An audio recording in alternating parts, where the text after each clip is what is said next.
Hello, आता आपण बघूया लग्नानंतर होईलच प्रेम याचा एपिसोड रिव्ह्यू. इकडे काव्या नंदिनीसाठी जेवण घेऊन येते आणि नंदिनीला बोलते की ताई घे खाऊन घे. तेव्हा नंदिनी बोलते नको आहे गं मला. तेव्हा काव्या बोलते ताई मी तुझं काही ऐकून घेणार नाही. मला माहिती आहे सगळ्यांना वाढत होती आणि तू काहीच खाल्लेलं नाही आहेस. अगं नको गं घेऊ टेन्शन ताई, आहेत ना अजून आपल्याकडे 10-15 दिवस. तेव्हा नंदिनी बोलते की अगं कुठे, भास्कर काकांनी 15 दिवसाची मुदत 7 दिवसांवर आणून ठेवली आहे. जीवानी त्यांच्यावर हात उचलला तेव्हा काव्य चिडते आणि भराभरात बोलून जाते. थोडं काही झालं की लगेच मारामारी उतरायचं जुनी सवय आहे. तेव्हा नंदिनी थोडी शंकेने बघते. तेव्हा काव्य बोलते सॉरी अगं, एकदा बोलता बोलता जीवान ते बोलून गेले होते, सॉरी, पण आता ते बदलले आहेत ना जन्मजय. तेव्हा नंदिनी बोलते हो गं, पण माझ्याबद्दल वाईट बोललेलं त्यांना सहन झालं नाही. तेव्हा नंदिनी सांगत असते की अगं 1 कोटीची जागा आहे ती मला अशी हातची जाऊ द्यायची नाही. मी लोनसाठी ट्राय करते पण नाही गं एवढा पैसा जमा होणार. तेव्हा काव्या बोलते पण आईबाबांकडनं विचारायचे का, माझ्या काही सेविंग्स आहेत त्या, नंतर हवं तर आपण बाबांचे पैसे देऊन देऊ. तेव्हा नंदिनी बोलते काव्या मला तेच तर नको आहे अगं, आता आपलं लग्न झालं आहे आणि लग्न झाल्यावर आईबाबांकडनं पैसे मागणं हे मला योग्य नाही वाटत. तेव्हा नंदिनी बोलते की मी काहीतरी करेल. तेव्हा काव्या बोलते की काय करणार आहेस तू, आईबाबांकडनं पैसे मागायचे नाही, जन्मजयबद्दल घरात सांगितलं नाही म्हणून तुला विक्रम काकांकडनं पण पैसे मागता येत नाही, मग काय करणार आहेस. तेव्हा नंदिनी बोलते की माहीत नाही, पण मला ती जागा हातची जाऊ द्यायचं नाही एवढं मला माहीत आहे. तेव्हा काव्य आणि नंदिनी एकमेकींना मिठी मारतात. इकडे सुनीता कॅफेमध्ये असते तेव्हा तिला ते GK नावाचा टेबल दिसतो. तेव्हा ती पुन्हा त्या मागच्या तिला ते पटतच नाही आहे. पण तिथे जीवा आणि महाजनी काका येतात. तेव्हा जीवा महाजनी काकांना सांगत असतो की काका मला तुमची मदत हवी आहे. तेव्हा महाजनी काका बोलतात की बरं झालं तू मला हक्काने सांगितलंस, त्यामुळे मला खूप बरं वाटतंय. तेव्हा जीवा त्यांना सांगत असतो की अहो त्या भास्करने मला फसवलं, त्याने स्वतः काल कबूल केलं. त्याचा मला काल फोन आला होता. त्याने स्वतः सांगितलं की तू ज्या पेपरवर सह्या केल्या आणि त्याच्या पेपरखाली मी दुसरा पेपर चिटकवला होता. तेव्हा ते महाजनी बोलतात की काय फ्रॉड माणूस आहे हा, समोर राहिला असताना तर मी त्याच्या चांगलं बदललं असतं त्याला. तेव्हा जीवा बोलतो मला त्याला न बदलताच तर शिक्षा घडवायची आहे. तेव्हा काका बोलतात की हे तू कसं करणार आहे.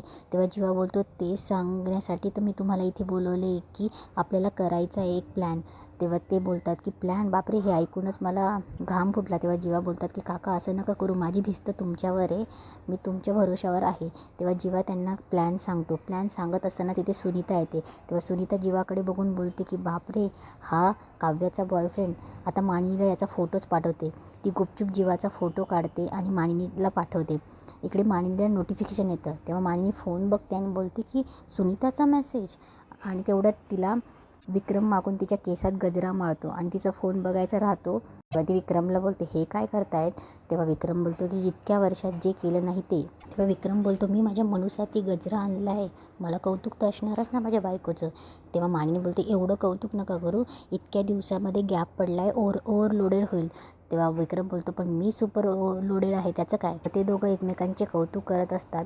तेवढ्यात विक्रम तिला चिडत असतो की मला सांग, अचानक मऊसूत मोतीचूरचा लाडू अचानक बुंदीसारखा कडक झाला तर कसं वाटेल. त्यात मग त्या कडक झालेल्या चटकन कडक झालेल्या लाडवाचा दोष आहे की गालाला दातांना बसलेल्या ठणक्याचा दोष आहे. तेव्हा मानिनी बोलते की नका हो इतकं बोलू, आता मी सॉरी म्हटले ना. तेव्हा विक्रम बोलतो की बरं ठीक आहे, आता सगळं झालं आहे, मग काय झालं होतं ते सांगशील आता मला. तेव्हा मानिनी बोलते की मला काव्याबद्दल अशी गोष्ट कळली होती जी कळू नये. तेव्हा विक्रम बोलतो बरं ठीक आहे, आता तुमच्यामधलं भांडण मिटलं आहे ना, तर मला सांग काय झालं होतं ते तर सांगशील मला आता. तेव्हा मानिनी बोलते मला काव्याबद्दल कळलं होतं म्हणून मी तिच्यासोबत अशी वागत होती. तेव्हा विक्रम बोलतो आता तरी सांग काय कळलं होतं. तेव्हा मानिनी बोलते की मला तिच्या अफेअरबद्दल कळलं होतं. इकडे जीवाने त्या काकांना प्लॅन सांगितले होते. बोलतात की जीवा अरे काय सांगतोस तू, अरे आपण असा प्लॅन कसा करू शकतो, आणि तुला माहिती आहे आपण जर पकडले गेलो ना तर 12च्या भावात जाऊ. तेव्हा जीवा बोलतो की सर प्लीज सर ऐका, तुम्ही माझ्यावर विश्वास ठेवा. मला त्या नंदिनीला तिच्या चेहऱ्यावरचं हसं परत आणायचं आहे, आणि ते हसू त्या भास्करने हडपलं आहे. आणि काका तुम्ही ऐकून तर घ्या. तेव्हा ते काका बोलतात की अरे मला ॲक्टिंग करायला नाही जमत रे, मी बिझनेसमॅन आहे, एक काम कर ना तू ॲक्टिंग कर, मेन रोल तू कर. तेव्हा जीवा बोलतो नाही काका, मेन रोल तुम्हालाच करावा लागणार आहे. तेव्हा काका बोलतात की अरे जीवा एक काम कर ना, शेवटी पडद्यामागचा हिरोच बाहेर येतो ना, तू पडद्यामागनं बाहेर ये ना. तेव्हा जीवा बोलतो की काका असं का करतायत तुम्ही समजून घ्या ना काका. नंदिनीच्या आनंदासाठी मी काही पण करायला तयार आहे आणि तुम्हाला मी खाऊ घातलेल्या पाणीपुरीची शपथ. तेव्हा काका बोलतात की काय रे जीवा, तू ना इतकं दुःख्या नसीबवर हात ठेवतो. आता तुझ्या त्या पाणीपुरीमुळे माझ्या बायकोची स्माईल बायकोच्या चेहऱ्यावर स्माईल आली होती. आता तुझ्या बायकोच्या चेहऱ्यावरच्या स्माईलसाठी मला तर हे करावंच लागणार आहे. डोंट वरी. जीवा खुश होतो. तेवढ्यात ते काका बोलतात की हे बघ जीवा, आता खूप भूक लागली, काहीतरी खाल्ल्यावर भीती थोडी कमी होईल असं मला वाटतं. तेव्हा जीवा हसतो आणि बोलतो की एक्सक्यूज मी, कोणी आहे का. तर तिथे सुनीता येते. सुनीता जीवाकडे बघतच असते. तेव्हा जीवा बोलतो की ऑर्डर तुम्ही घेणार आहे का. तेव्हा ती बोलते माझ्याकडे स्टाफ कमी आहे ना, तर ऑर्डर मीच घेते. सुनीताच्या मनात शंका असते. ती जीवाचा फोटो काढण्याचा प्रयत्न करत असते, पण तिला फोटो काढता जमत नसतो. तेव्हा जीवा तिला ऑर्डर देतो. तेव्हा जीवा बोलतो की एक्सक्यूज मी. सुनीता विचारात गुंतलेली असते. तेवढ्यात ती बोलते हो घेतली सर मी ऑर्डर. आणि ती ऑर्डर घेऊन बोलते की नुसता फोटोचा काही फायदा होणार आहे का, मानीला कळणार आहे का नुसत्या फोटोवर.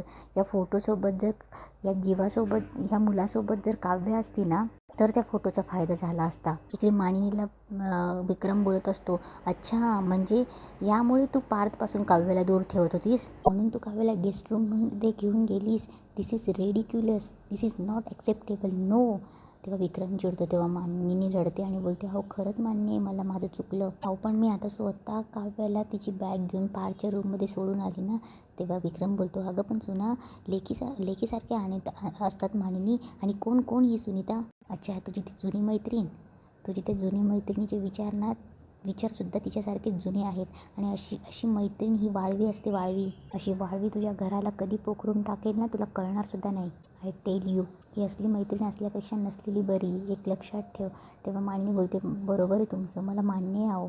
तेव्हा मानिनी बोलते चुकलं माझं चुकलं, हवं तुम्ही मला शिक्षा द्या. आणि मी काव्याची माफी मागितली. तेव्हा विक्रम बोलतो की बरं ठीक आहे मला मान्य आहे, पण अगं पुत्रप्रेम इतकं प्रेम चांगलं नाही.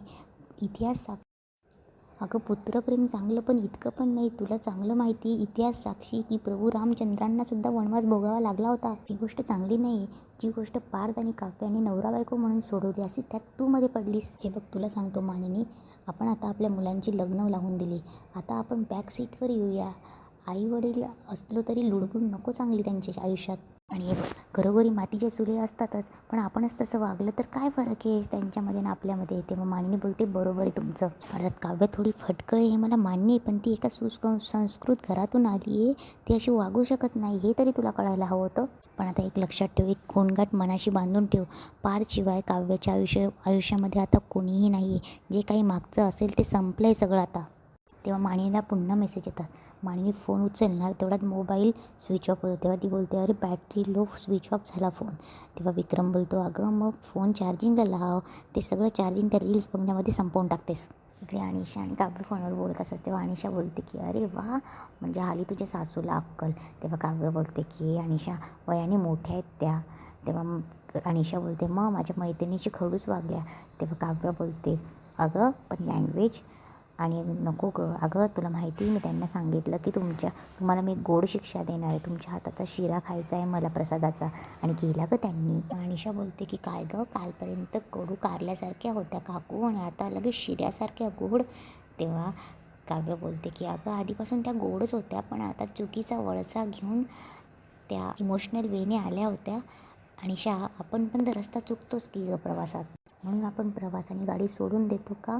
मानिनी काकूंचंही तसंच झालं. मानिनी काकू एक युटर्न घेऊन आल्या आणि आता खूप छान आहे. अगं तुला सांगू का अनिशा, मी खूप खुश आहे अगं.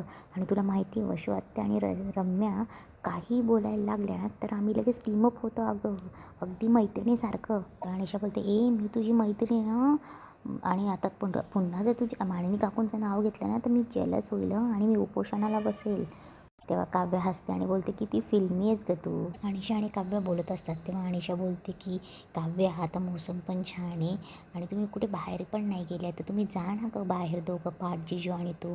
आणि तसंही तुमचं हनीमूनसुद्धा बाकी आहे. तेव्हा काव्य बोलते मनाला येईल तसं बडबडू नको, काय बोलतेस तू. तेव्हा अनिशा बोलते की काव्य असं काय करतेस तू, अगं पार जिजू आणि तू आता एका रूममध्ये सुद्धा आली आहेस आणि असंही तू मूव ऑन झाली आहे ना. तेव्हा काव्य बोलते मूव ऑन तर झाली का अनिशा मी, पण माझ्या मनातल्या भीतीचं काय करू. इकडे सुनीता तिच्या कॅफेमधल्या वेट्रेसला बोलत असते की काय तू ते फुटेज डिलीट करून टाकलं.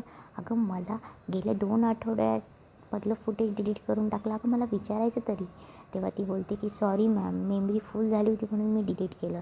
पण मॅम त्यात काही महत्त्वाचं होतं का, म्हणजे आपण डिलीट मेमरीमधून ते फुटेज रिस्टोअर करू शकतो आहे.